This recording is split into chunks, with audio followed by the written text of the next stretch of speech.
All right, video is going. Woohoo! Audio is going. All right, welcome to Swim Out of the Box. I'm your host, Dominic Latella, my partner, my life partner, my podcast partner, my business partner. So many things. So many partnerships. So many things. Lissa Latella. Hello. Hi. How are you? It's good Man, to be here. I It's feel good to be here. so funny this morning, huh? It feels like I haven't got to do a podcast with you in so long. Yeah, because did you it with ditched Bill. me for people. You were You like, ditched me. listen, Lissa, you're boring. I'm tired of telling you the things you say are wrong. I'm going to find random people to talk to instead. Okay, bye.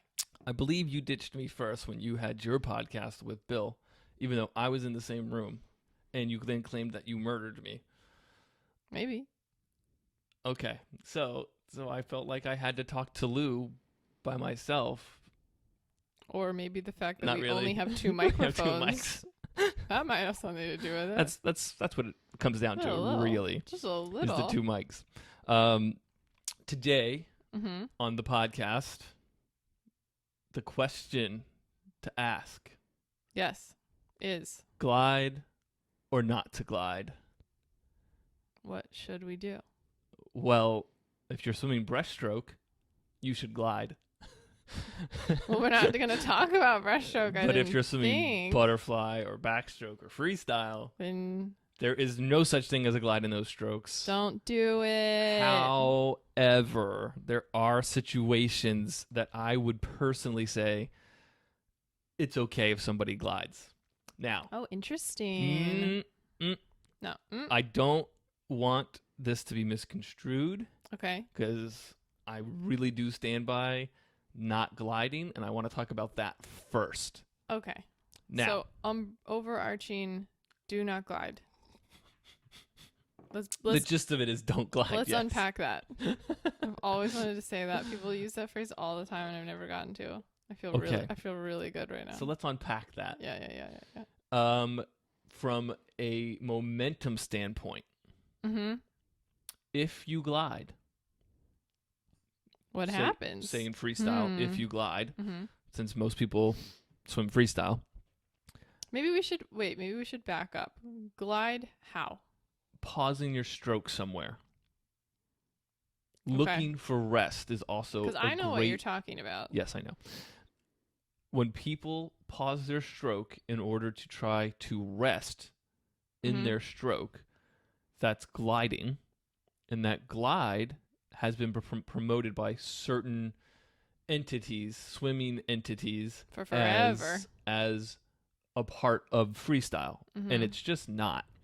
And the reason why it shouldn't be is because every time you glide or pause your stroke, you are losing velocity. And as you lose Mhm. velocity, the next stroke has to work or generate more propulsion using more energy to get your velocity back up Because to you where stopped. it was before the pause. Right, because if you want to think about it and be like super blunt, like gliding, you're stopping. You're no longer producing any forward momentum. I mean, you can think about it in lots of different ways. In like, if I was walking down the street Mm-hmm.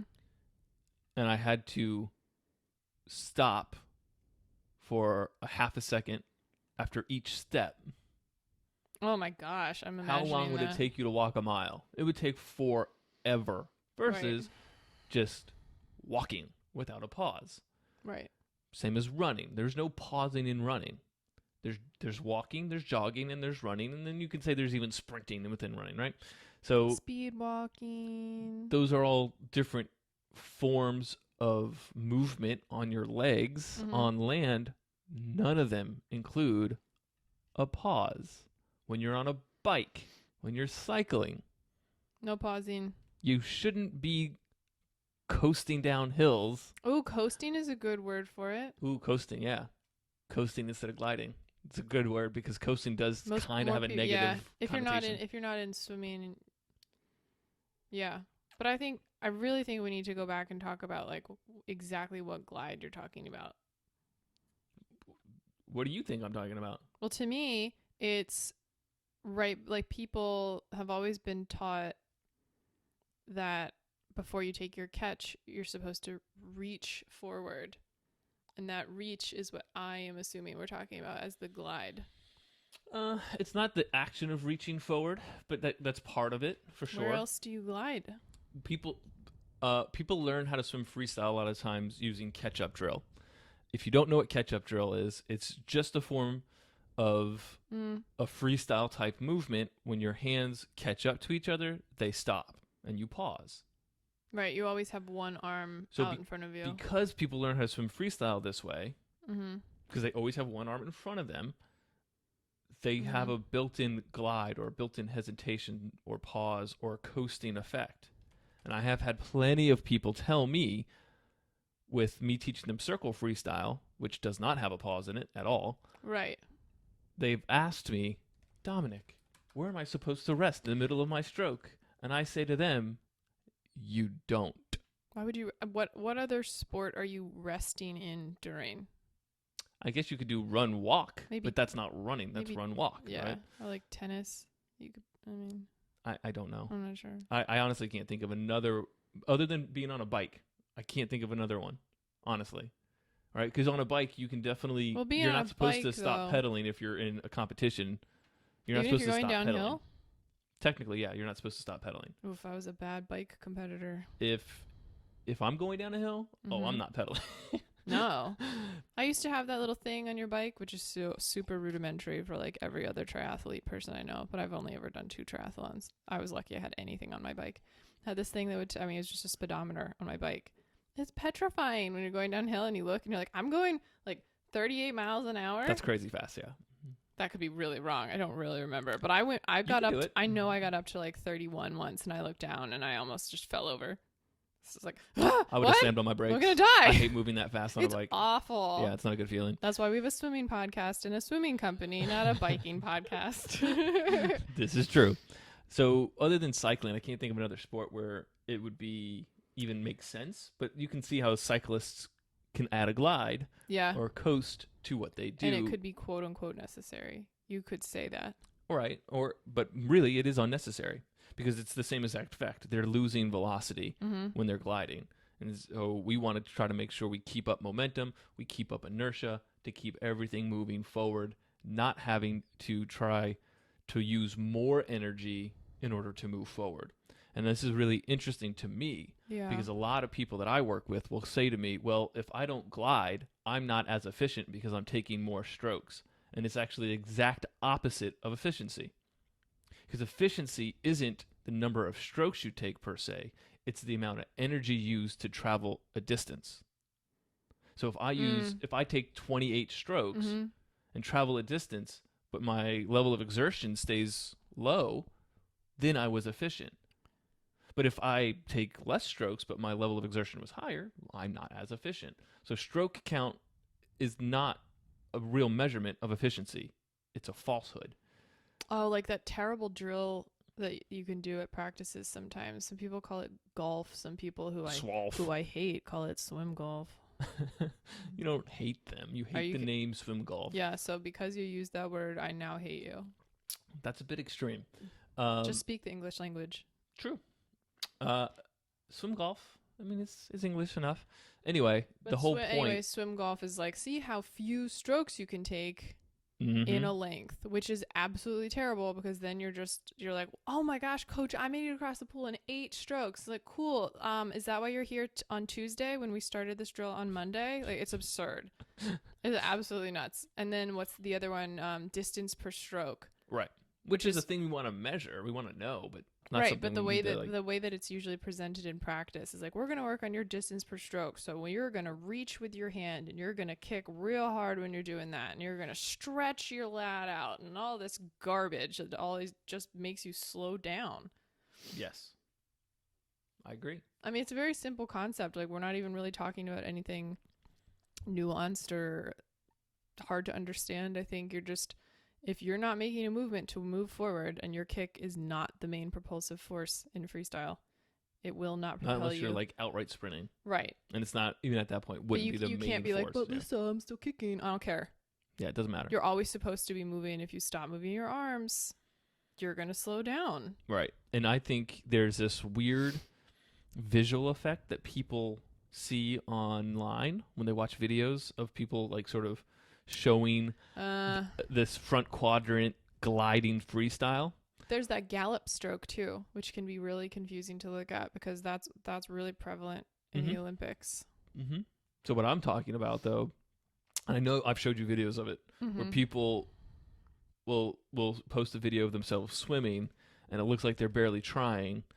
That's just good. Decent swimmers don't look like they're trying because the work is all being done under the water. A, B. Right, you want to look as effortless as possible. Right, but it looks like when you watch those videos of these gliding swimmers, like, oh wow, look, they're taking so few strokes, but yet they're traveling so far. But it's an optical illusion on the video because what you're really watching is someone's velocity slow down, and then they take their next stroke, and then all of a sudden they accelerate and they shoot forward. Yeah. And so your eye isn't able to actually measure anything against that distance because it's usually just in the water without even, you can't even see lane ropes a lot of times in those videos.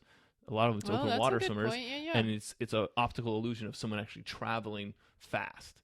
They're just traveling faster than when they're slow down point, which shouldn't occur. That shouldn't actually be a thing. Have a slow down point. Right, exactly. Yeah. So it's just interesting how people confuse the idea of efficiency or confuse the visual effects of slowing down and speeding up as a good thing versus someone that just travels a consistent speed with a consistent stroke rate, which, by the way, in my opinion, is always more important than stroke count. Consistent stroke rate is always more important.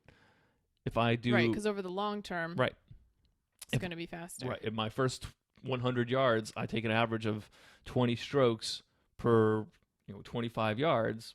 By the end of my mile, I want to be also taking 20 strokes. Because if I'm not, I wasn't efficient. Does that make sense? Yes. Good. So we're on the same page here. So don't glide in freestyle. You want to keep constant motion. You want to make sure that as one paddle is exiting the water, the next paddle has already started. And by paddle, we are talking about your fingertips to your elbow that you create when you set your catch. Yes. I don't mean plastic paddles that you put on your hand. You got to be clear. I know. I appreciate you clarifying for me.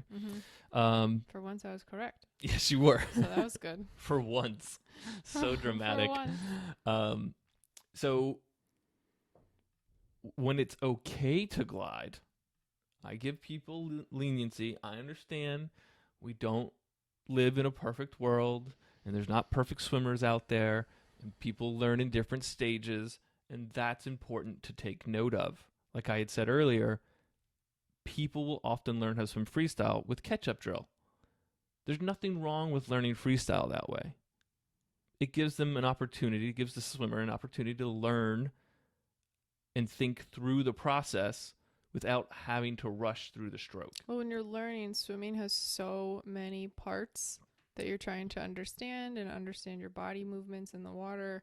And like drills are a really good way to break down the movements. So you're only focusing on certain ones at a time. Because you're rotating, you're catching, you're pushing back against the water, you're kicking, you're trying to keep your face down, you're trying to breathe properly. Like it's a lot. Yeah. So it's a lot to think about. So yeah, having catch-up drill built in as part of their freestyle, it does two things for them. If it's something that they've learned during the beginning of their freestyle experience, I'll call it, why not? Experience, I like it. Freestyle experience, then it can be kind of calming. So if someone goes into an open water swim for the very first time and they're a little panicked, a little freaked out, they do some catch-up drill. It's very familiar. They know it. It gives them an opportunity to kind of think through the next steps and kind of quiet their brain a little bit. Right. Slowing it down and reset. I think it's like a reset. Like drills are really good to like bring you back to what you're doing, make sure that your technique is proper. Because I mean, like they're like people do drills just because you know how to swim doesn't mean you're not doing drills. You're always improving your stroke because it's pretty inevitable. You make your kick perfect and then you start to focus on your power phase. Your kick's probably going to suffer a little bit. You might not notice it for a while, and then you're like, oh, all right, I'm crushing my power phase. And you're like, well, my kick isn't super great right now. So you go back and work on it again. Like, it's a constant work in progress. You're never done. Yeah. It's just like life. It's a journey. Yeah, that was deep. Ugh, I don't even know where to go from I there hate now. myself right now. So it's okay for beginners to glide, but it shouldn't be something that remains a habit, and it That's not a shouldn't be thing, yeah. something that should continue. I would say I think it depends on the swimmer's experience level, but if you get maybe 2 or 4 open water events in, Mm-hmm. you need to start sort of backing off of that catch up and that glide. You need to start kind of getting to a mental do place. like that in a race. Well, no, I'm saying even if you're in a race and you're nervous and you're panicked because it's your first race ever, Right, but that's not like glide. That's not the first thing on the list when you're like, I'm in a race. Like race equals move as quickly as you can. Guess what's not as quickly as you can? Drills. Right, that's why So they you have to start wean out with, themselves off okay, of I'm it a gonna go little as bit. fast as I can. And well, I'm having a panic attack. There are way too many people. What can I do to keep moving, not stop, and still have forward momentum? Okay, you can break it down a little bit to protect yourself, but that shouldn't be your catch-up stroke forever. Yeah, No. catch-up stroke forever is not an option. For some people, it might make sense for them to start with catch-up drill at the beginning If of you're a race. just getting into it. Well, just to at the beginning of the race. To get away from the pack. To calm themselves down, because everyone's going to have some form of race anxiety, right? Everyone's going to be a little amped up. Yeah. If you're not, why are you racing? And it's kind of not weird. like when you like try to fly and you can have a couple drinks beforehand. I would not recommend drinking before racing. I mean, you're an adult. You can do what you want. I just don't want to know about it. I'm sure the race director does not want to know about it. I would die. I did one swim practice in college, drunk-ish, and it was the worst. Oh my gosh, the worst experience ever. I did a drunk-ish swim practice in college, and it was one of the best swim practices I've ever had. Oh, I crushed it. Okay. We were doing sprints, and I was like demolishing my butterfly hundreds, but it was like any freestyle flip turn I did, I would come off the wall like, where's up, where's down? Oh my God, am I going to find air again in my life? Oh, this is cool. My practice was long course that day. No, that Every sounds Saturday awful. was long course. Oh, that was No. rough. And everyone on the team was just like still drunk from the night before, and we all got punished. And so we had to do, I don't know what the correct term to call it now is, but we used to call it just suicide turns. What's that? When you would like swim out 5 yards, do a flip turn at under the flag, swim back, do a flip turn, swim 10 yards, do a flip turn, swim to the flag, or swim back to the wall, flip, go 15 yards, flip, go back to the wall, flip, go 20 yards, flip. So every 5 yards you're doing flips, and our coach did that to make us an assist. asshole. He was not There's known everyone for being out there very listening, nice. there's no point to that. This coach is a dick. He No, was trying there's to a point. No. He was mad at us. He was A. mad at you. That's the point. B, there's a point because you have to learn how to flip without the wall. You don't have the momentum. You have to learn how to be tight. That shouldn't be done the way he's doing it. He's not doing that to No. help you work on your technique. No. Absolutely not. He's doing that to be like, all right, you guys show up drunk. Here's what we're going to do. Pretty much. It wasn't like a group of, there were like 4 of us. It was a Wednesday morning. I have no idea why we were drinking the night before. Closer. I know you think it's too close, but I want to make sure everyone hears you. There you go. Get up in that mic. I'm not gonna talk now because you did that. I'm over it. Oh, thank God. All right, so everyone, Lissa's done talking. Now we can really start the podcast. You're so funny. No, but ours was super short because it was a Wednesday morning practice, and those were usually circuits. But this one was like sprint. Let's just do meet sprints. I was like, I'm gonna die. That's not good. No. That'll make you want to throw up without the alcohol. Oh my gosh, it was terrible. I did a really good job, but it felt awful. So, anyway, back on topic. So if you have to glide for your first race, first couple of races, maybe your first season of triathlon, whatever it is, I think it's that's like fine, there are but always you exceptions. Yes, you have to back off. You have to understand that if you want to get faster, if you actually want to have a fast freestyle, you can't have moments of pausing. Mm-hmm. And lines start to get blurred in that in a front quadrant freestyle, some people will say, well, I'm not pausing, but because the lead arm is out for so long, it's a slowdown period, and you're still losing velocity there. So the goal should be maybe not just to avoid gliding, but to slow down or to avoid the loss of velocity. So okay, that's a good way to put it. You just have to be careful about it. Mm-hmm. And one of the things that we're experimenting with right now is our velocity meter, so we can actually test to see where people's velocity is dropping or increasing. I should say decreasing or increasing. So that'll be really interesting to start, once we get really good at testing, start testing people and see what they're doing. Well, it's really cool. So it gives us a graph output, and it's basically just a line graph, and it shows you want the difference between the highest spike and the lowest spike to be as small as possible. Right. But it's fun watching it when we're filming it, because you're watching them and everyone looks like they're going so fast, and you're looking at this graph, and let me tell you, the differences between the top and the bottom point are large. And I remember when we did it with me, that was painful. I'm like, I knew that I wasn't doing very well at that point in my stroke, but watching it, you sync it up with the video, it's just tragic. But we're off topic again. Well, not really, because we're talking about velocity in a way. That's true. So, we have ways now in swimming to measure velocity where we didn't really have it accessible before. Probably, it was very rare back in like the early 2000s. When did these even come out? I don't even. The velocimeter we own is fairly new, within like, I don't know, last decade. Okay. Where I know that there was somebody, Dr. G, who was measuring Michael Phelps' velocity since Phelps was like 13 or something like that. Oh, so it's been around for a while. It's just very inaccessible, very difficult to get done. Now it's a lot easier, and the measurements are helping science understand swimming better, and that science is helping coaches understand swimming better.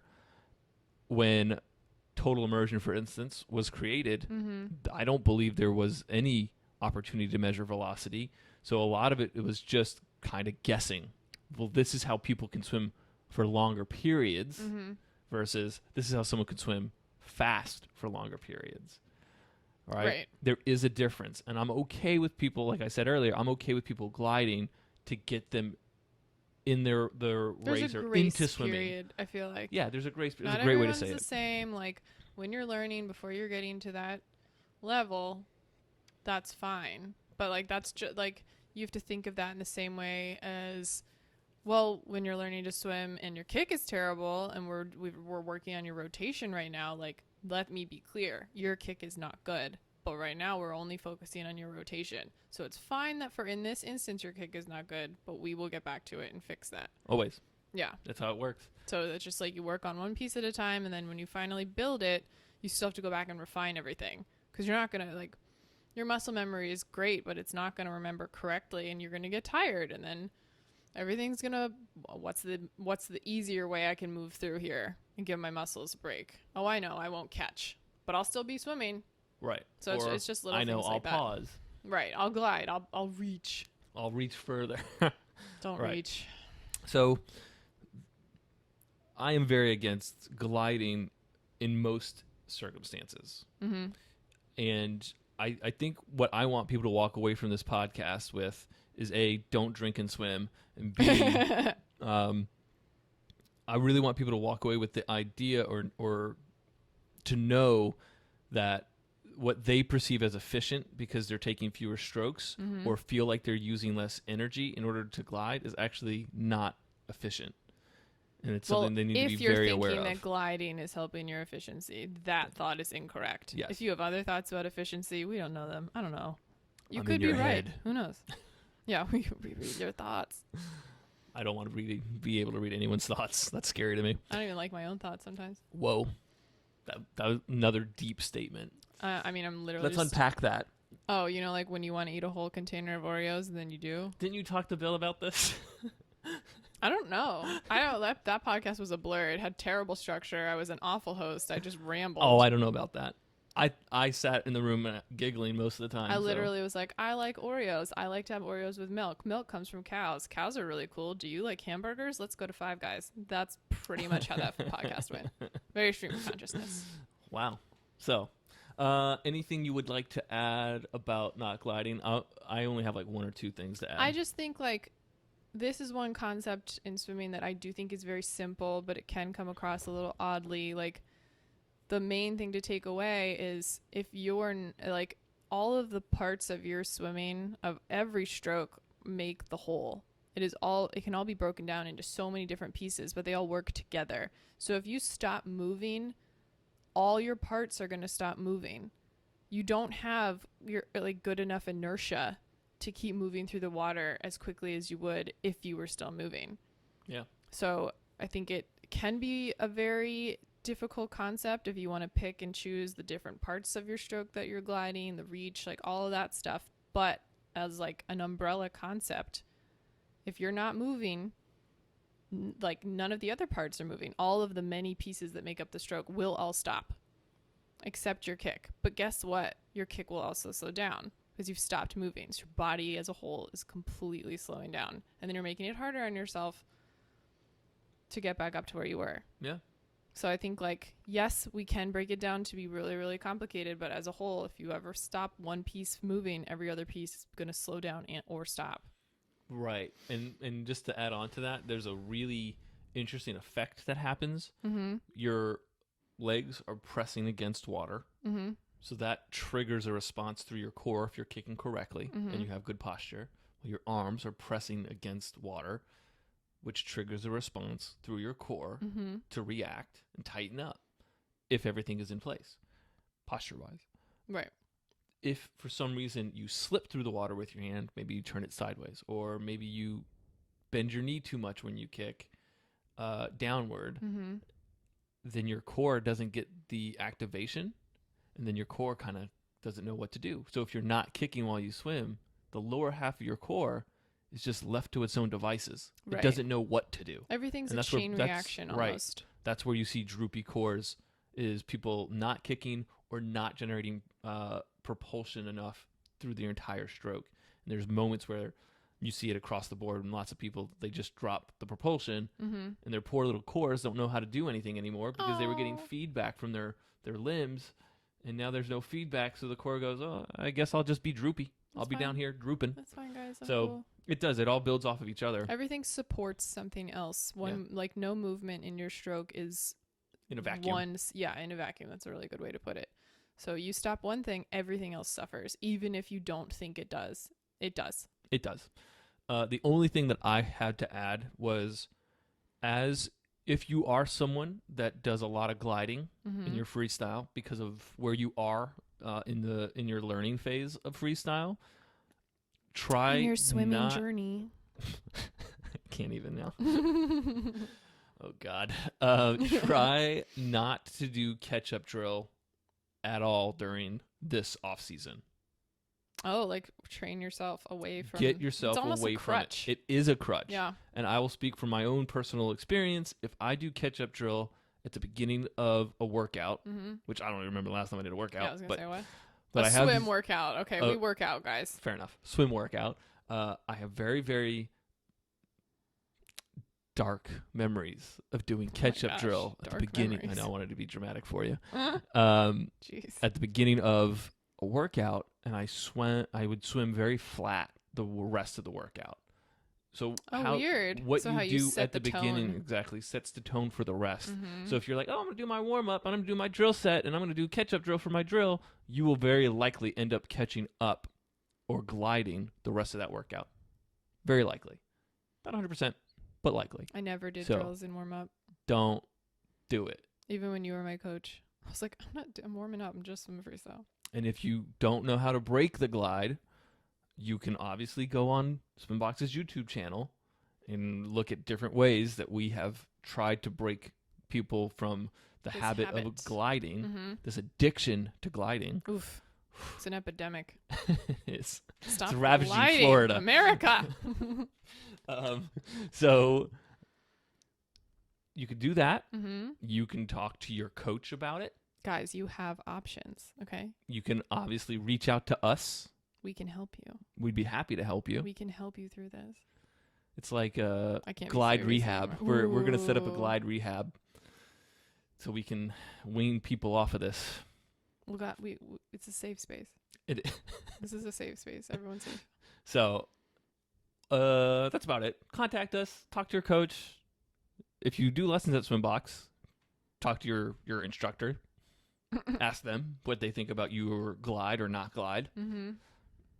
Or you can just go on YouTube and start looking at our videos. And we say our videos because I can only vouch for our videos. I'm sure there's videos out there are other ones that are talking about the same exact things. It's a vast universe on YouTube. Mm-hmm. I just don't know who else to recommend.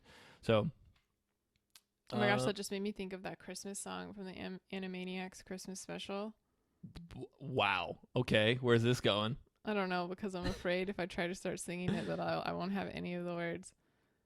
But it's that song that Yakko or Wacko? Who's the bigger one? Who's the one who's in charge? I don't remember. It's not Dot. No, it's not Dot, but she should have been in charge.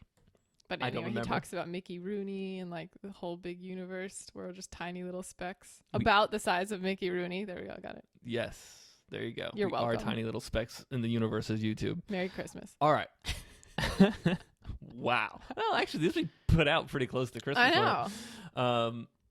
Anything else before we end this brilliant podcast? Follow us on Instagram, swim_box. Our YouTube channel is SwimBox Fairfax. Subscribe, rate, review our podcast. Yes, please. Even if you have negative comments, please tell us. We like ourselves too much. Yeah, we're great. We know we're not everyone's cup of tea, so you gotta tell us. We won't change. You know what I would really like to do? If people actually made it to this point in the podcast, if you're still listening, if you haven't given up, if you're still listening, I would love to do a podcast where we just answer people's questions. Oh, that'd be. I mean, we have a bunch of them. They don't even necessarily need to be about swimming either. I don't care. I'll answer questions, whether I know the answer or not. Talk about myself. Yeah. So that sounds like fun. If you have questions, go ahead and send as many questions as you want, and we'll see if we can compile a list of questions and do a whole podcast where we just answer questions. I already have a pretty good list. But yeah, email me, lissa@theswimbox.com, LISSA. It's like Melissa, but without the me. But all the Lissa. Yeah. All right. On that note. Happy whatever. I can't say happy Monday because I put these we don't know when they're. I put these out on Wednesdays. So happy Wednesday. There you go. All right. That's it for today. Bye. Bye.